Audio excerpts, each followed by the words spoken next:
வணக்கம் வியூவர்ஸ். நம்ம வீடியோவை பார்க்குற அனைவருக்கும் நன்றி. நிறைய பேர் நம்ம வீடியோவை பார்க்குறீங்க, ஆனால் லைக் பண்ண மாட்டேங்கிறீங்க, சப்ஸ்கிரைப் பண்ண மாட்டேங்கிறீங்க. நம்ம வீடியோவை பார்க்குறதுக்கு முன்னாடி ஒரு லைக்கை போட்டுருங்க. அப்படியே பெல் ஐக்கானை தட்டினீங்கன்னா ஆளுங்கிற ஆப்ஷன் வரும், அதையும் தட்டிடுங்க. அப்போ தான் நான் போடுற வீடியோ உங்களுக்கு உடனே கிடைக்கும். இன்றைக்கி நாம் பார்க்க போகிற வீடியோ சாம்பார் சாதம். அது எப்படி செய்கிறதுன்னு பார்க்கலாம் வாங்க. ஒரு உலக்கு சாப்பாட்டு அரிசி, அரை உலக்கு துவரம் பருப்பு சேர்த்து ஊற வச்சுருக்கேன். காய் கட் பண்ணுற வரைக்கும் ஊறினா போதும். நம்ம வீட்டில் இருக்க சாம்பார் காய் எந்த காய்னாலும் நம்ம போட்டுக்கலாம். நான் ஒரு முள்ளங்கி, ஒரு பாதி கேரட்டு, ஒரு 3 அவரைக்காய், ஒரு கத்திரிக்காய், இதை பூரா பொடியாக கட் பண்ணி வச்சுக்கலாம். எல்லா காயுமே இந்த அளவுக்கு பொடி பொடியாக கட் பண்ணி வச்சுக்கோங்க.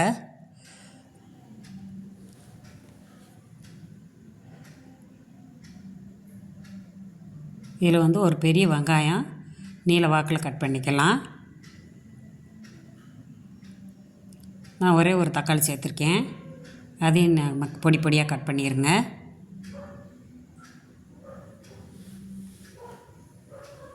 இந்த அளவு கட் பண்ணி எடுத்துக்குவோம். இப்போ குக்கர் அடுப்பில் வச்சுருக்கேன். ஒரு 2 ஸ்பூன் எண்ணெய் சேர்த்துக்கோங்க. 1 ஸ்பூன் நெய் சேர்த்துக்கலாம். நெய் நல்லா காஞ்ச உடனே 1 ஸ்பூன் கடுகு உளுந்தம் பருப்பு, 1 ஸ்பூன் சீரகம், 1/4 டீஸ்பூன் வெந்தயம் சேர்த்துக்கோங்க. இது நல்லா பொரிஞ்சு வரவும் கருவேப்பிலை, கொத்தமல்லி தழை 2 சேர்த்து போட்டுடலாம்.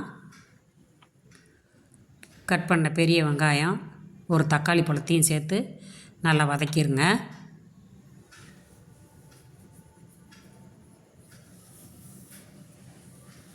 நல்லா வாசம் வர்ற வரைக்கும் வதக்கலாம். இப்போ நான் கட் பண்ணி வச்சுருந்த எல்லா காயுமே சேர்த்துடலாம். சேர்த்துட்டு நல்லா கலந்து விட்டுட்டு அதையும் நல்லா வதக்கிடுங்க. நம்ம முள்ளங்கி சேர்த்துருக்கிறதுனால அதை நல்லா வதக்கிடணும். நல்லா வாசம் வர்ற வரைக்கும் வதக்கிங்க.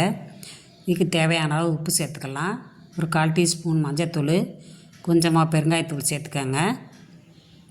நான் சாம்பார் பொடி வீட்டில் அரைச்ச பொடி தான் சேர்த்துருக்கேன். நான் 1/2 ஸ்பூன் சேர்த்துருக்கேன். நீங்கள் காரத்துக்கு தகுந்தாப்பில் சேர்த்துக்கோங்க.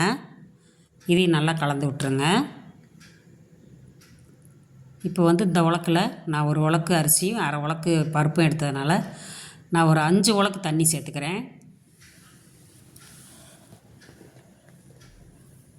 5 உலக்கு சேர்த்துக்கலாம். அதுதான் கரெக்டாக இருக்கும். இதை நல்லா கலந்து விட்டுட்டு இப்போ நம்ம ஊற வச்சுருந்த அரிசி எடுத்து போட்டுருவோம்.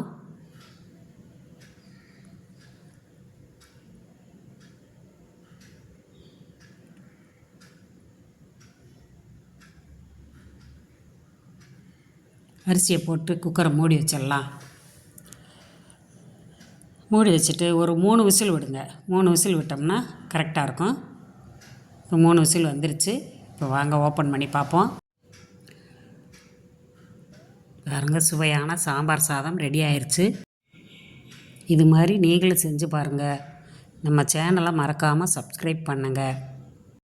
அப்படியே ஒரு லைக்கையும் போட்டுருங்க. வாங்க இப்போ பரிமாறலாம்.